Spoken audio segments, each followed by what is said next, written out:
to allow for licenses to be applied for this. So I think as members of parliament, we expect to have that kind of support from legal counsel to be able to bring the views of our constituents. We have called a parliamentary budget office.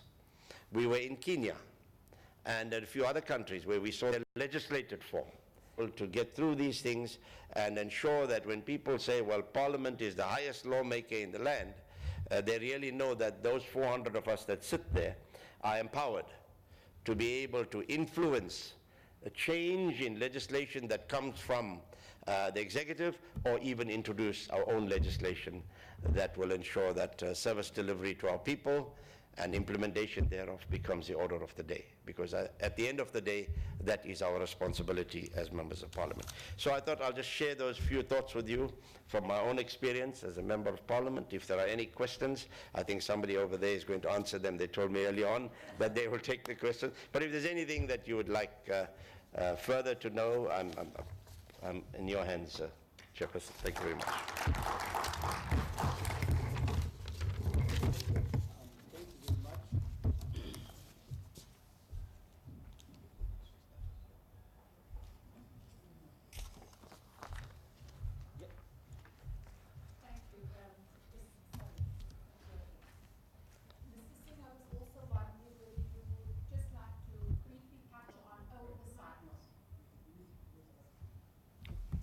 This. Oh, switch. Oh, okay. Thank you. Both. Yes, thank you. Thank you for that presentation. I was also wondering whether you can just touch on oversight over the executive as your role as well. Could we take a couple of questions so that he answers? Any other questions or reactions to the presentation? Yes, sir. Thank you very much. My question is with regard to the issue of legislative competence. The presenter there stated that the National Assembly, I think, or the National Parliament, has power to pass laws, and the NCOPs as well. What happens in cases of conflict between the two? How do you resolve that? Thank you. Any other? Yes.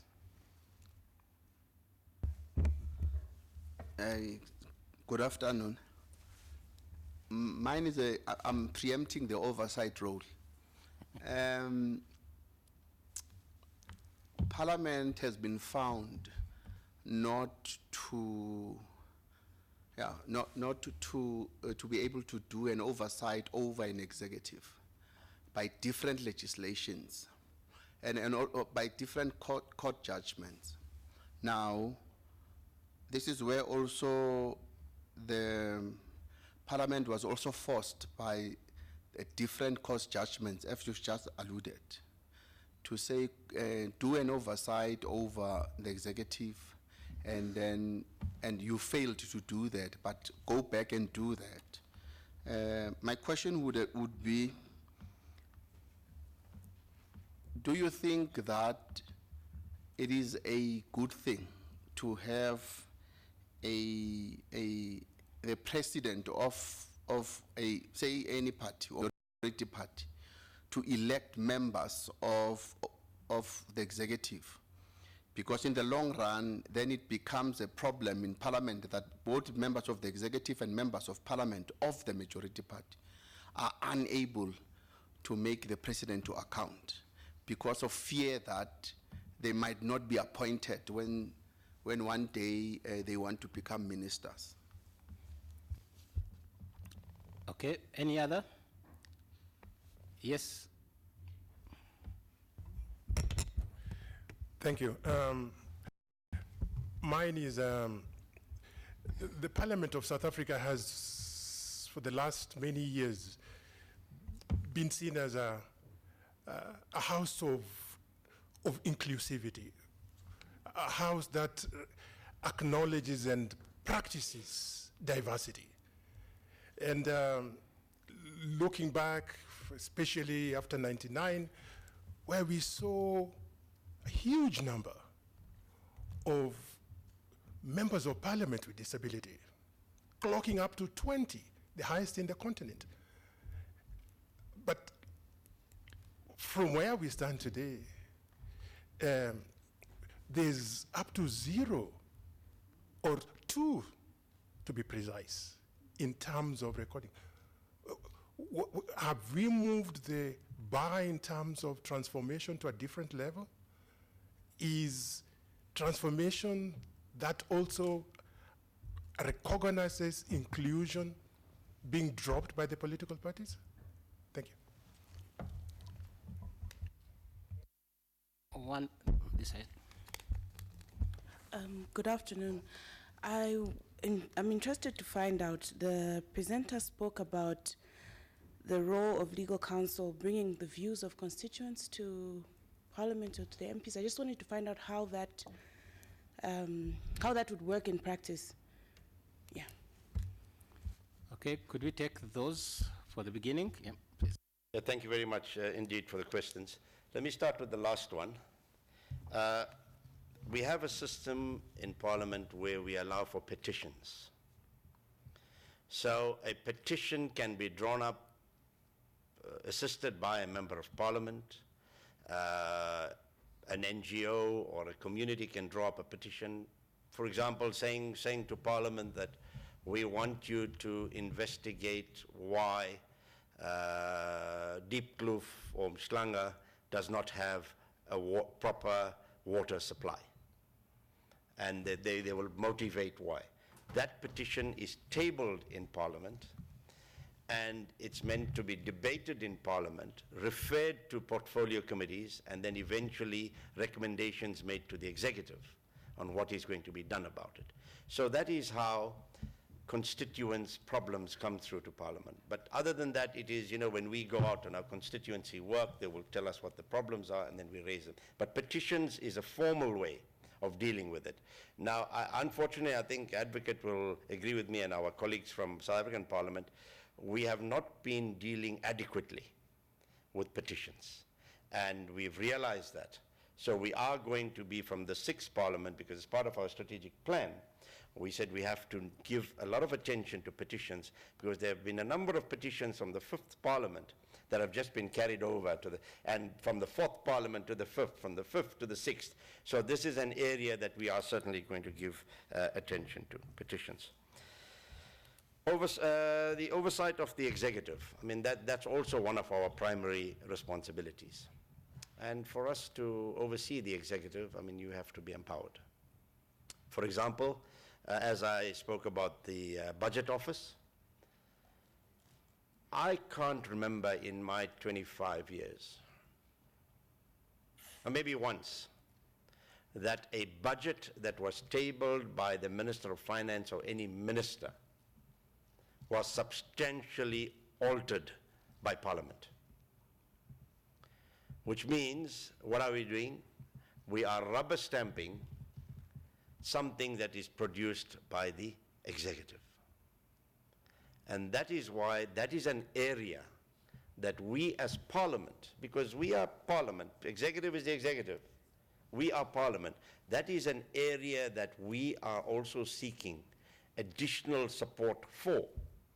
We know that we will not be able to get allowances to employ economists or financial gurus in each of our political parties. But at least the Parliamentary Budget Office, which is supposed to be independent, should be providing that kind of support to us. So that if we feel, at the moment, the Parliamentary Budget Office that in the budget of Parliament, for example, in the administration, instead of having more legal counsel, they may undertake more official trips to try and learn from other countries. Whatever it is, you don't know what they're learning, right? But put your money exactly where you require those resources for. So I think to that extent, the oversight of the executive, we still have to be supported greatly.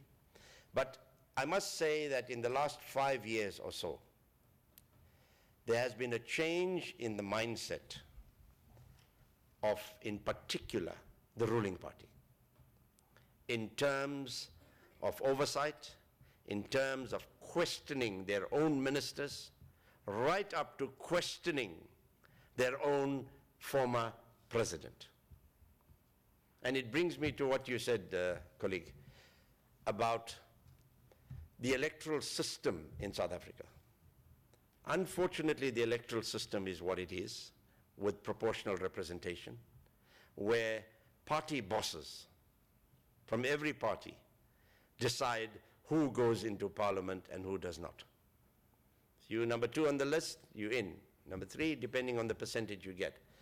And there is some kind of quid pro quo between the member and the member of the executive.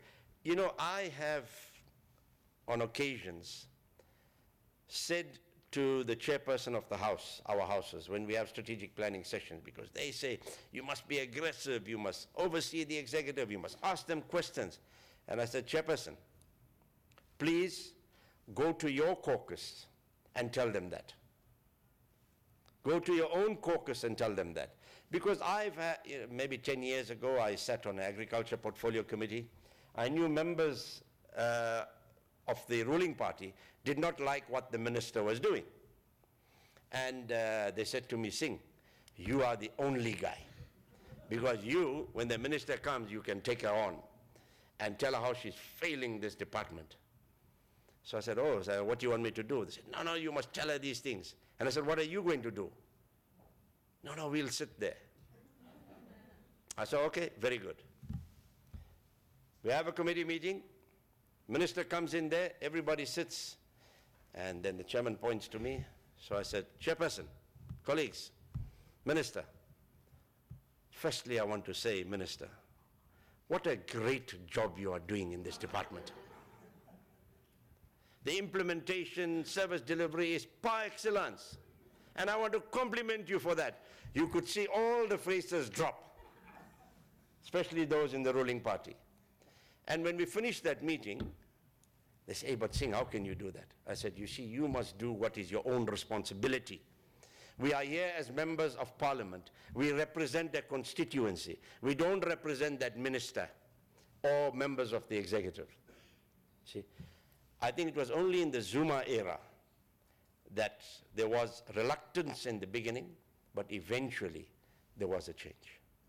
Hopefully, I mean, we've said as opposition, maybe we should have a system where you elect the president separately, and then you have a prime minister.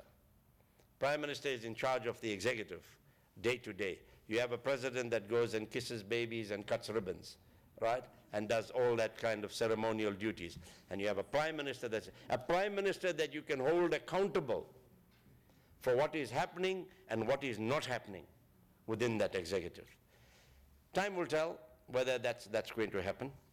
Time will tell whether we move from a proportional representation system to a mixed system like we have at the local government level. At local government municipal level, we have a constituency and a PR. So your ward councillors are elected by people in that ward, and then you have a PR list as well. Now, if that happens at national, then you will find if Singh is elected in ward, in constituency A, he will have to be fully accountable to the people in that particular constituency. At the moment, I can tell you, because we're off the record, we duck and dive, right? Members of parliament duck and dive. It's political parties that assign members to constituencies. And the people out there sometimes don't even know who is in which constituency. So a change in our electoral system will help us in terms of accountability. Accountability to those people that support us. So unable to make the president to account? Yes, because you make a move, you out. Happens, it has happened. Right? You don't even come back. I think in our current parliament, at least 100 or more of my colleagues from the ruling party that I served with in the 5th Parliament are not there. Could be for various reasons, whatever the reason. I'm not saying it's because they were not wanted back. There could be other reasons. But I'm quite sure that those people could have said things that the party didn't like. And they said, well, we don't want you back. You know, go into retirement. So that's happened. The constitutional mechanism, NCOP and the National Assembly, there is a mechanism provided for in the Constitution, where if, I don't think we've had it yet, Advocate. We have had it, maybe a few times. There is a mechanism, if we don't agree, there's a committee that comes together, and then we try and find each other in terms of ensuring that we get legislation passed. So there might have been one or two examples in that case. It's called a mediation committee. There's a mediation committee that's appointed. In fact, you're right. That is one of the committees we didn't appoint when six parliaments started, and I questioned it. And they said, well, there's no need for it. And when there's a need, we'll appoint a mediation committee. We don't have a mediation committee at the moment, but it's provided for in the Constitution. House of Inclusivity. Yes, you know, all of us in 1994 heralded this new dispensation, political dispensation. We all said we'll work in the interests of all South Africans. Now, politicians being what they are, sometimes they forget those basic principles that as a member of parliament, irrespective of which political party you come from, you have got to service the needs of all the people in our country. There is a tendency of ghettos or compartmentalization in thinking, in ideology, in philosophy. It's unfortunate that it should happen 25 years into our democracy, because at this time in our democracy, I believe we should have matured enough to recognize every single citizen of our country as equal, as deserving of equal opportunities that anybody can get. We are post-1994.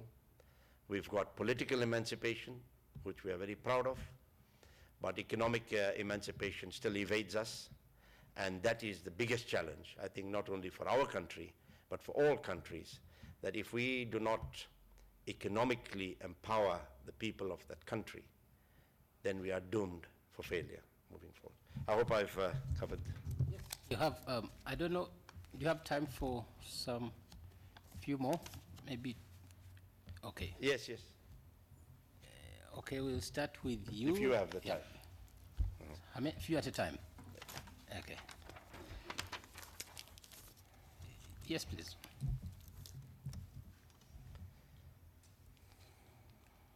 Sorry, could you just switch off the mic? Oh, sorry.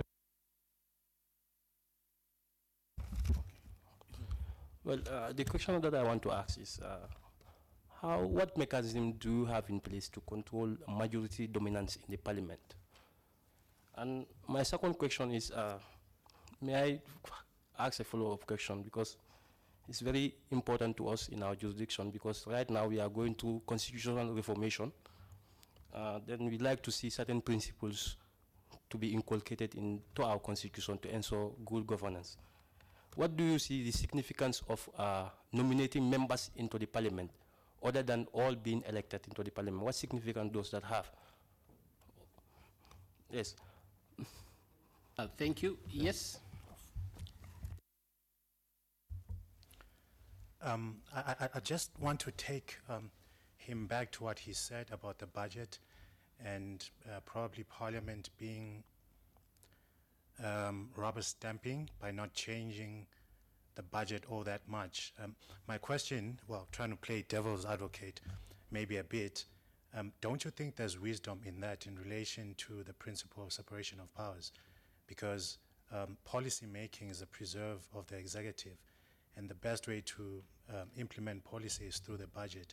So if you temper a lot as the legislature on the budget, effectively you are changing the policy of the executive. And then the question is, how do you hold someone accountable for a policy that's not theirs, that's effectively yours? Okay, is that it? Okay, I think I'll take the opportunity to also make a comment as the final one and the question. But I think from your presentation, it's something you said that tickled my mind, that if Parliament is the lawmaking body, then it's only rational that the biggest number of support staff you should have in that body should be lawyers, legal minds. I think that's a very interesting point. However, what kind of confused me is where you seemed to suggest that members in a multi-party dispensation, that those, for example, in the opposition or should have some kind of leeway to have access to their own lawyers, which then begs the question whether Zoraya's team, would they then be considered as government lawyers for the executive? And I'm sure I'm speaking for very many parliaments. These issues do come up that oftentimes the opposition will feel that the lawyers who are employed to work in parliament may not necessarily represent their views, the views of those parties. And I was going through the Nairobi principles that we have. When you look at those principles, and I think that's how we came up with these principles, is to guide us in a way to avoid those kinds of situations, to be a kind of the neutral voice in parliament. So the challenge I think many have is when that neutral voice then becomes distorted. So I think, I thought I would seek that clarification from you, maybe as a response to the other questions. Thank you. Thank you very much indeed. Majority dominancy, how do you prevent it? Elections. Elections. The electorate decide who they want. And if they decide we want a party with 90% and give them 90% majority, then it's the wishes of the electorate. It's left to everybody else, in the opposition parties, NGOs, etc., to try and motivate, convince the electorate how they should vote. So unfortunately, it becomes the order of the day if that's what the electorate want. So majority dominancy. Although in South Africa, we started off with a system where the Constitution provided that in the executive, that if you had, was it 10% and more, then you should form part of the executive. And there were members of the IFP, my own very own party, that were in cabinet. We had 4 ministers in cabinet. I was in the provincial cabinet of KwaZulu-Natal from 1997, and we had the majority as the IFP, but there were members of the ANC that were also members of that, what we call provincial council or provincial executive. All that changed in 2004. In 2004 when, except for maybe one member from the PAs, from Dr. Mangena, he was with the he was a member of the executive. At the moment, we've got one member of the executive from the Good Party. Now, it's the president who decides why members of the other political parties should be brought into the executive. But a multi-party executive did work, and it worked well, because there were checks and balances, not only in Parliament, but within the executive itself. So, nomination of members and not elections. I think the drafters of the Constitution decided when they were drafting that if we want to bring about reconciliation and ensure that the new South Africa, as we called it, gets off on a good footing, then we should allow the greatest deal of inclusivity as possible.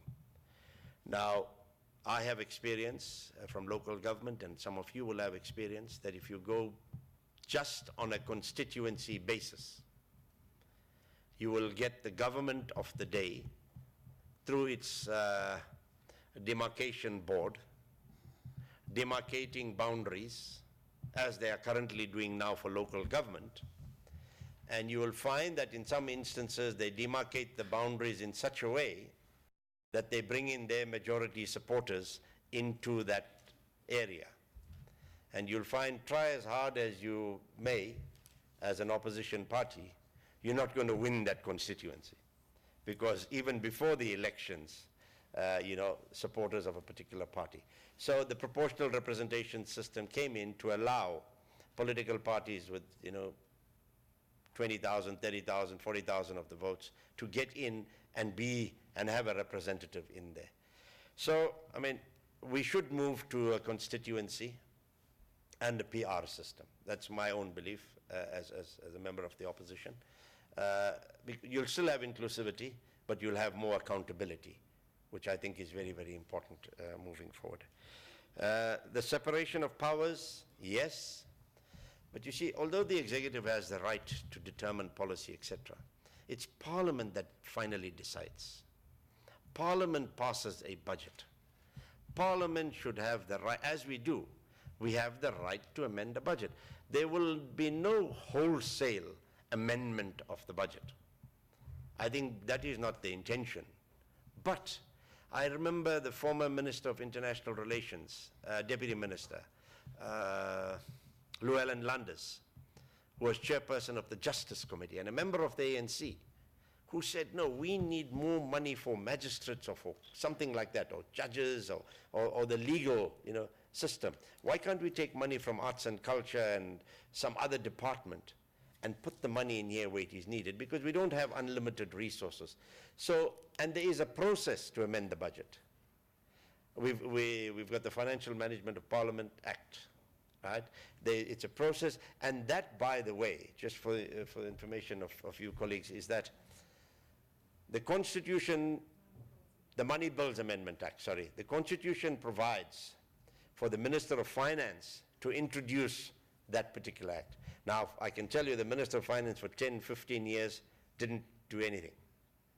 He didn't want to introduce that bill into Parliament for it to be debated and made a law, because it would have impacted on him or that office.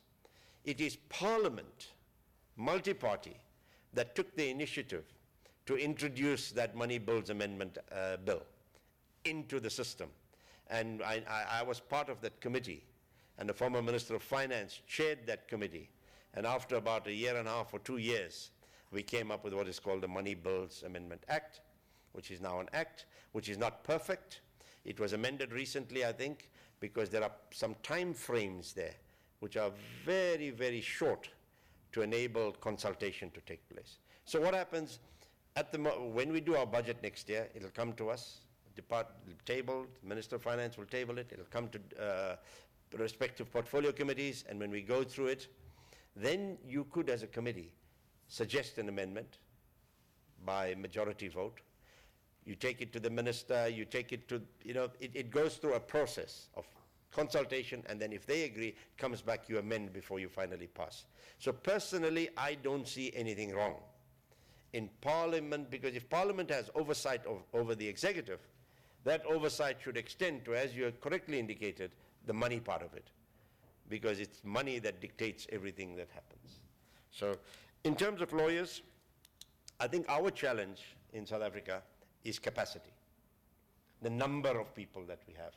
Our lawyers that are seated here are very independent, I can assure you that. When we go to them with private members' bills or anything, they don't put on a particular party political hat, but they come through there to advise. At the moment, we're going to take another private member's bill through them soon, and they will advise which way to go. So, but we need that additional support. If Parliament provides this team of lawyers to be able to assist political parties, then Bob's your uncle. Then we need nothing else. We don't have to have anything as political parties. We don't have to have those specialized people. So I think that's the point I was trying to make. Okay. Thank you, sir. Thank you. Thank you very much. A round of applause, please. Thank you. It's always exciting to hear from the client and whether we are doing our work very well. So I think that brings us to the end of that bit. My understanding is that we'll move on to the next topic of presentation, which is technology as a tool for the advancement of human rights and the effective delivery of legal services to parliaments. Okay? So I would like to welcome from your program, we'll replace the person who's going to make the presentation is Maristela Auma Simiyu who is an LLD candidate for human rights at the University of Pretoria, a researcher in democracy, transparency, and digital rights unit. Okay. All right.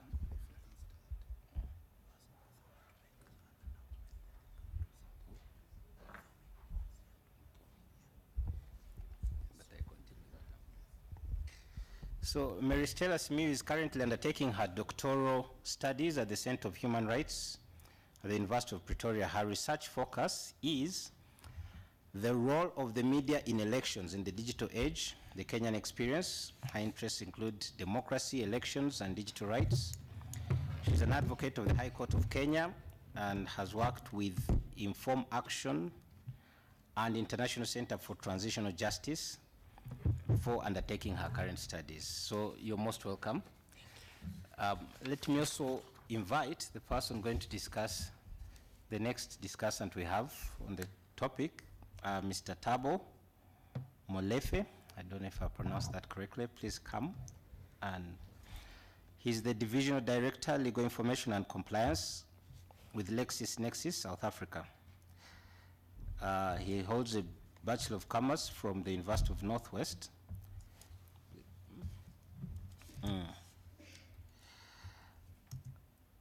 His responsibilities include sales, content development, production innovation, and go-to-market strategies. Key to his role is the development of customer markets, customer engagement models, strategy and management of multiple sales channels, including a direct sales team and telesales. Thabo's strengths lie in his strong customer relationships, clear understanding of LexisNexis offerings, and how they complement the customer's way of working. He's worked for over 10 years in LexisNexis, and he has held several roles.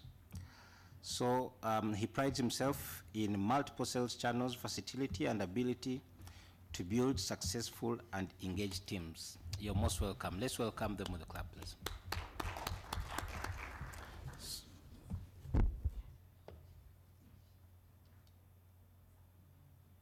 Okay, maybe Mr. Tombi had an announcement to make. In the meantime, the PowerPoint presentation, if they can have it ready.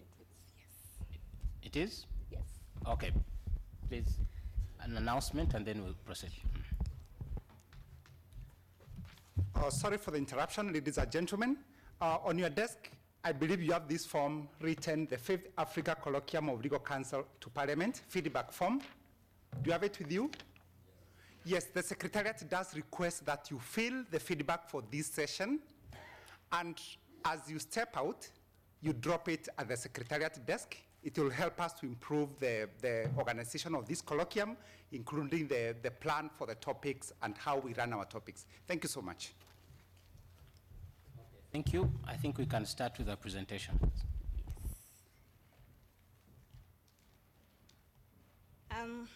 Good afternoon, everyone. As you heard, my name is Maristela Simiyu. I'm currently doing my doctoral studies at the Center for Human Rights. So this presentation was initially supposed to be done by Professor Franz Filion, who is my boss. But he's not around today, so he sent his underling to do it today. And I hope I can be able to represent him well in that regard.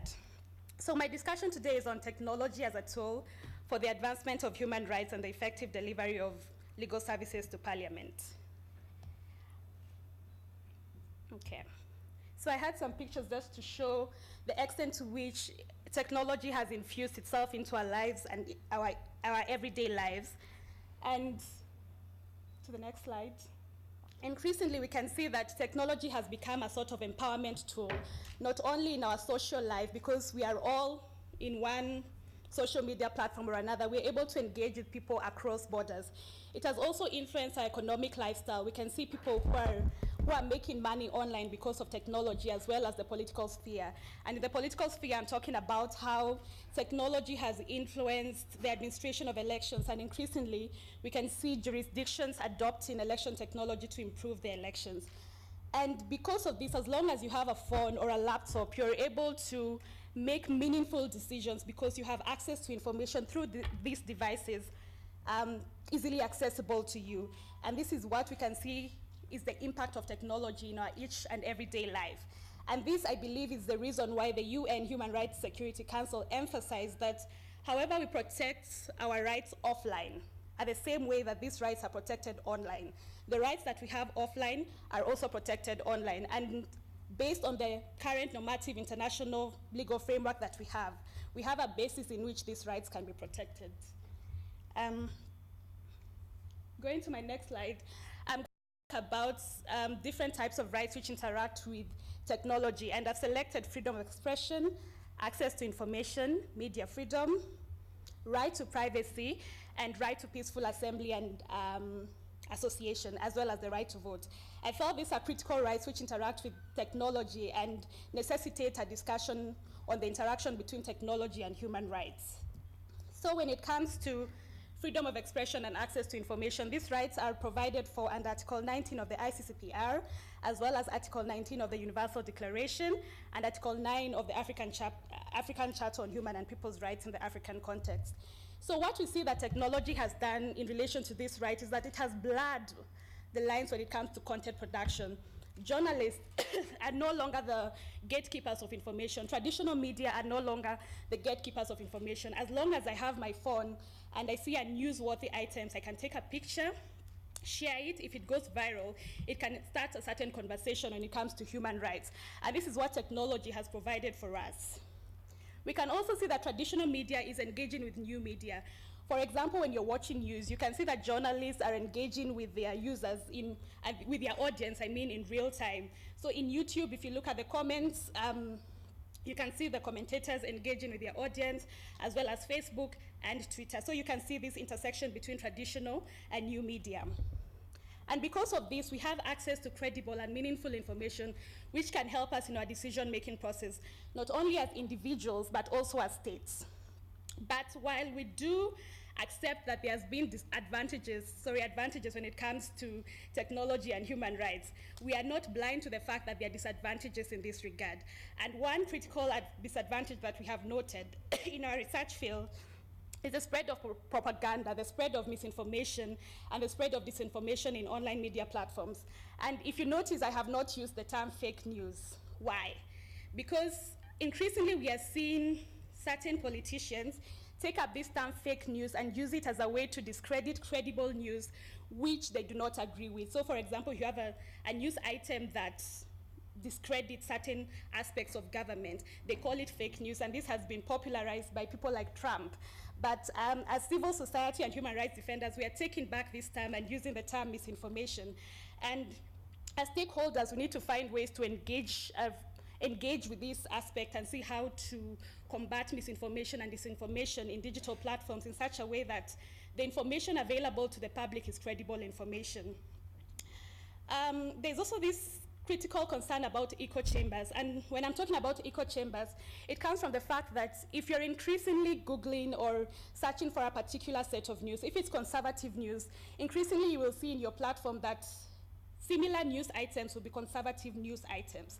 So this kind of distracts or obstructs you from engaging with dissenting views or views that are not similar to yours, and you end up having an only one-sided discussion. So what we see in social media platforms, it sort of emphasizes and amplifies these echo chambers. And because of this, we are not able to have polarized discussions with other people who have dissenting views from us so that we can have a meaningful discussion in the aspect of technology and human rights. And it is encouraging to see that in the African context, we are realizing that the digital era is essential to our human rights balance. And because of this, we can see like the African Special Rapporteur on Freedom of Expression. He's currently doing a project reviewing the Declaration of Principles of Freedom of Expression in Africa. And in doing so, he's looking into how the digital era has affected freedom of expression and addressing it and ensuring that the declaration reflects the needs of the digital era. Similarly, we have the guidelines on access to information during elections in Africa, and this document similarly talks about how the digital era is affecting access to information in Africa during elections, and I'd encourage you to read these documents. So having identified the fact that misinformation is a challenge in the digital era, as CSOs and human rights defenders, we are looking at ways to combat misinformation and disinformation in digital platforms. One way to do that is encouraging digital literacy, and this requires the collaboration of all stakeholders, be it governments and civil society organizations, to go out to all populations and actually discuss on how we can use these platforms in such a way that we are able to meaningfully participate in the public process. Platforms such as Facebook have mechanisms and projects of how to address misinformation in these platforms. So for example, I don't know if you've ever seen in your Facebook wall, if there's cases of misinformation, Facebook will flag such cases. So in this way, they inform their users that there's a possibility that this is false news. In other cases, Facebook reduces certain content which has been identified or flagged as false news so that it's not easily visible on other users' feed. And finally, in critical situations, they do delete such information if a certain account has been flagged as a person who consistently posts false news in their platforms. It will be deleted, such information will be deleted. Additionally, platforms such as Facebook, they depend on the users of their platforms to actually flag this. So for example, during the xenophobic attacks in South Africa recently, there were some videos which were reposted and were not actually real for that context. So as a user and you've flagged a video that is an old video and not relevant to that context, down there in the comment section you can comment that this is an old video, this is not true. And in such a way, Facebook relies on its users to be able to flag incidences of false news. The next right I'm going to touch on is the right to vote. And as I said, increasingly you can see countries are adopting election technology to improve the administration of their elections. But most of the inspiration behind adoption of election technology was because manual system was vulnerable to interference, and because of that, it was distracting the will of the people when it comes to elections. And increasingly, countries are adopting election technology so as to improve the accuracy, the verifiability, and the efficiency of the electoral processes. Mostly this has been used in the African context. Election technology has been used for voter registration, voter identification, voter accreditation, and results transmission. For Namibia in 2014, they were the first country to ever use electronic voting machines, and they went a step further, and this was used to cast votes, record votes, and count votes. So we can see that election technology is having an impact when it comes to electoral processes, but we have to see in what context this election technology is adopted. You just can't adopt election technology and think it's going to solve all the problems of your electoral system. So you have to ensure that the context in which the election technology is adopted is one where the jurisdiction respects human rights. It's a jurisdiction that respects the rule of law. It's a jurisdiction that is actively working towards entrenching democratic principles in its electoral process and generally the democratic development of that country. And as we hail the advantages of election technology, we have to recognize that there are disadvantages when it comes to election technology. It is not immune to human interference, especially in the digital era. We have heard of issues of hacking of electoral systems, and this clearly distorts the will of the people. And it's also vulnerable to technical hitches. And also we have to be cognizant of the fact that election technology cannot solve issues such as voter bribery. It cannot solve issues about campaign financing. It cannot solve issues of the poor participation of vulnerable groups. This has to be stakeholders, including parliamentarians and the governments and CSOs working towards ensuring these issues that affect the credibility of an electoral process are addressed. I'll give the example of Kenya, which is my country, so I had to just pick it once and talk about it. In 2007, we had the post-election violence, and because of the post-election violence, the Kriegler Commission was brought to Kenya, and they did a review of the whole electoral process. And one of their recommendations is that Kenya was to introduce election technology to improve the challenges of the manual system. It was said that the 2007 post-election violence was administrated so poorly such that it was not, the commission was not able to see and identify who the winner was. And so in 2013 and 2017, we rolled out an election technology system. In 2013, it failed to such an extent that we had to revert to manual systems. In 2017, to some extent it worked, but not as effectively as we wanted it to work. And in the Supreme Court ruling, which led to the annulment of the 2017 presidential election results, the court did state that parliamentarians had provided a technological roadmap on how we were supposed to do the elections, but our election management body failed in this regard. And because we were through a learning curve after the 2013, we should have learned from the mistakes of 2013, and had we followed the technological roadmap, in this case, the electoral management body, had it followed that technological roadmap, our elections would have been more credible. And because of this, the 2017, it was part of the reason why the 2017 presidential election results were annulled in Kenya. So how can we improve the use of technology in this aspect of the right to vote? So one, election is a process, and we have to look at the whole process. There has to be transparency throughout the whole process. However we procure these systems, it has to be a transparent process. When you get this election technology, you have to leave sufficient time to test it, pilot it, and identify certain challenges that might be experienced on election day, and take the necessary measures to reconfigure this system so that they are able to work properly on election day. Additionally, you need to properly train your staff to ensure that they are well versed with the functioning of the equipment, and ensure you have the relevant infrastructure as well as secured servers, especially in the digital age and the vulnerabilities of hacking towards election systems and digital technologies. You have to ensure you have secured servers as well as backup servers. The third right I'm going to talk about is the right to privacy, which we find under Article 12 of the Universal Declaration, as well as Article 17 of the ICCPR. In this current age of technological advancements, governments and businesses, as well as individuals, have the capacity to conduct practices such as data surveillance, mass data collection, as well as interception of communication. And this, in one way or another, violates our right to privacy. And what governments are being encouraged right now to do is ensure that whatever surveillance will be done on population, it has to be lawful, and it should not be arbitrary. And there should be it should be based on a concise and precise legislative framework that is able to direct the people who are exercising this authority when it comes to interception of data collection, as well as surveillance.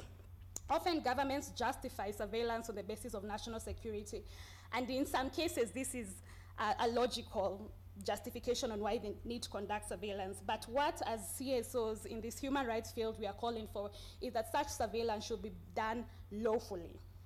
I'll give one example of Cambridge Analytica, which was accused of harvesting data of users on Facebook and used it for voter manipulation. This was discussed widely in the context of the West, but not so much in the context of Africa, because we know Cambridge Analytica did have an impact on the elections of Africa in one way or another, in Nigeria and in Kenya. And so these are conversations we need to have when you give powers to businesses in regards to surveillance, the tools that they make for surveillance purposes and data collection. How are these tools used, and how do they affect our human rights? Governments are being called to establish effective and independent oversight mechanisms. So in case there is any violation of the authority to conduct surveillance, they should be able to have a mechanism that gives redress to any aggrieved party. This is the right to remedy.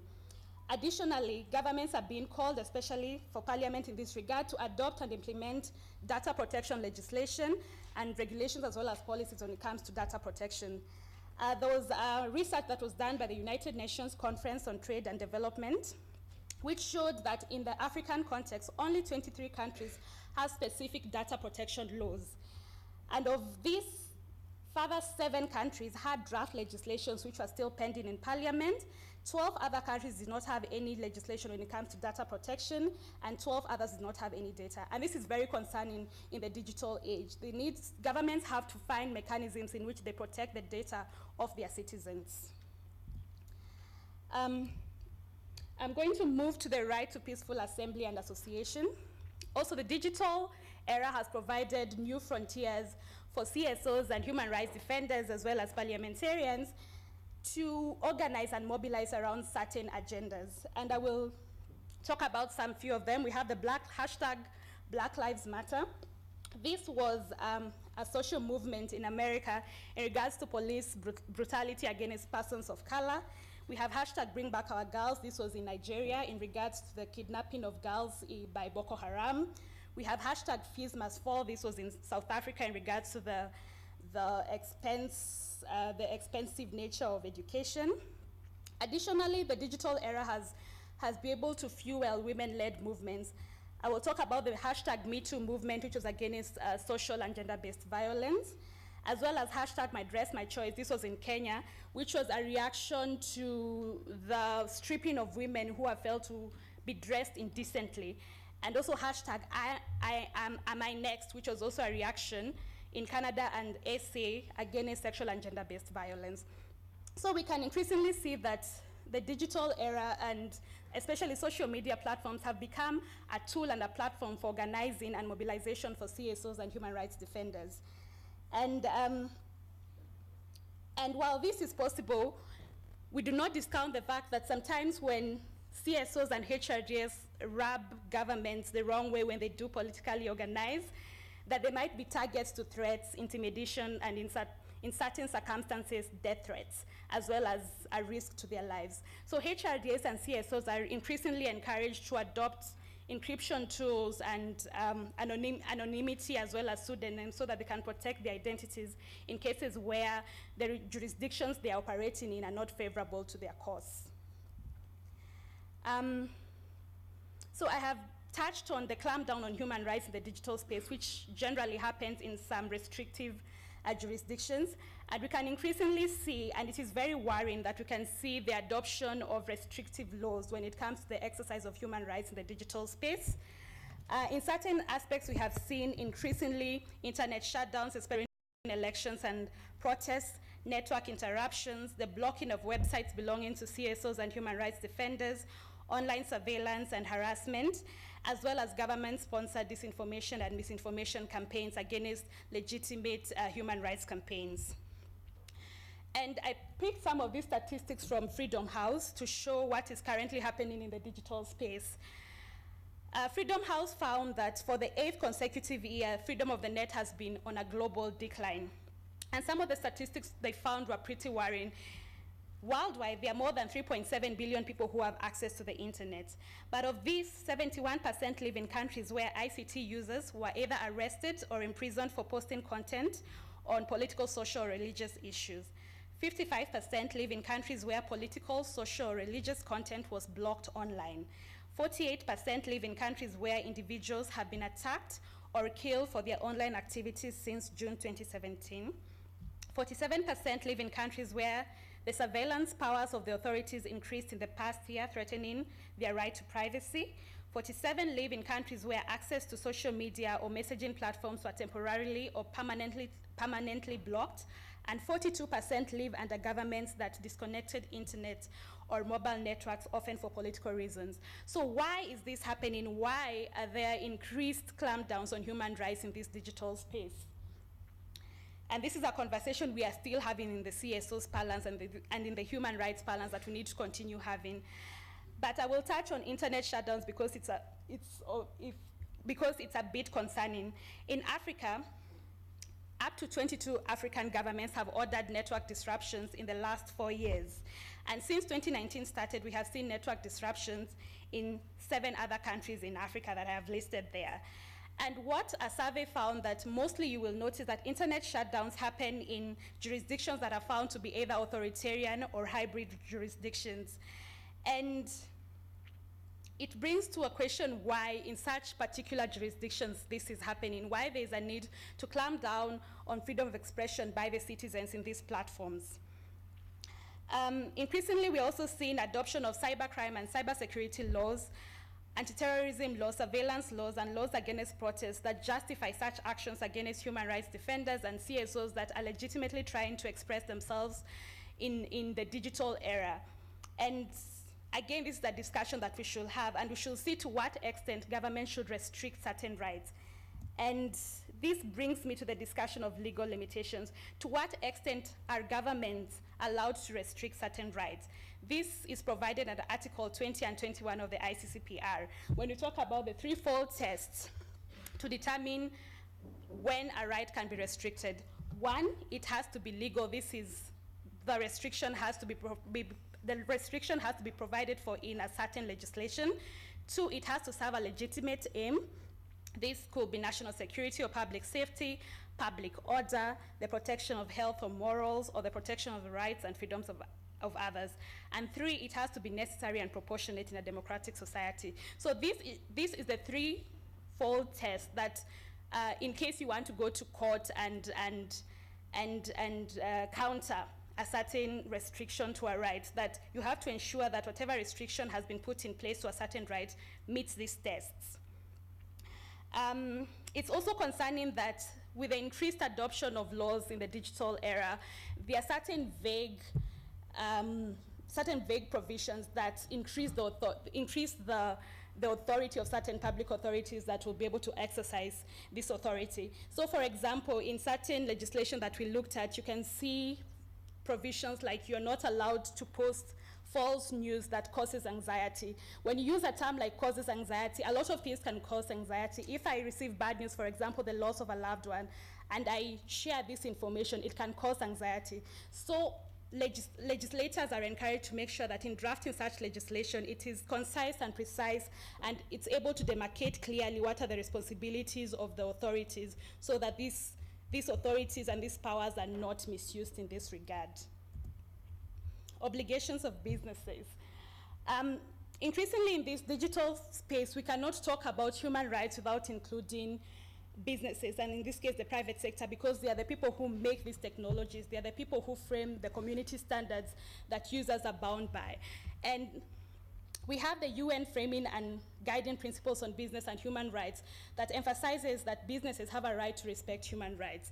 And businesses are encouraged to ensure that in drafting and crafting their financial models, their practices, their policies, they have to take a human-based rights approach and ensure that they have periodic human rights assessments, human rights impact assessments to see how their products are affecting human rights and finding a possible remedy in the case where their products or their services in one way or another have infringed on human rights.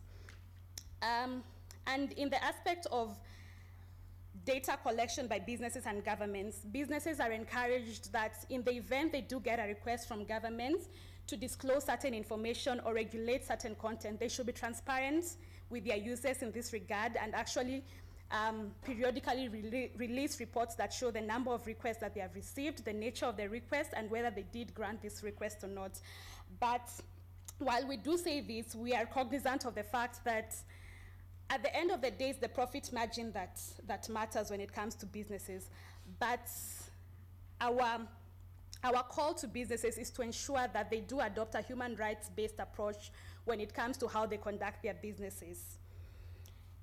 Yeah. So states are also called to ensure that there's a free and open internet so that citizens are able to exercise their rights in these parlance. And one principle that has been discussed in this context is the principle of net neutrality. This is a principle that pushes for equal treatment of all content in the internet. In this case, we have seen how service providers are able to slow down the network when it comes to certain information and speed up the network when it comes to certain information. By doing so, they are able to direct the traffic towards certain information and obstruct the traffic towards certain information. And this is against the principle of net neutrality. And it actually inhibits how people are able to access certain information that is essential to meaningful participation in the democratic process. Finally, I'm going to talk about effective service delivery. And we can see that governments are increasingly recognizing the impacts of digital technologies and how they impact service delivery. And this has pushed governments to adopt e-government services when it comes to public service delivery. This is seen as a way of reducing bureaucracy. It's seen as a way of ensuring that citizens easily access services, as well as minimizing corrupt practices, especially where e-money is used. Governments are also able to obtain prompt feedback on the quality of their services when they use e-government services.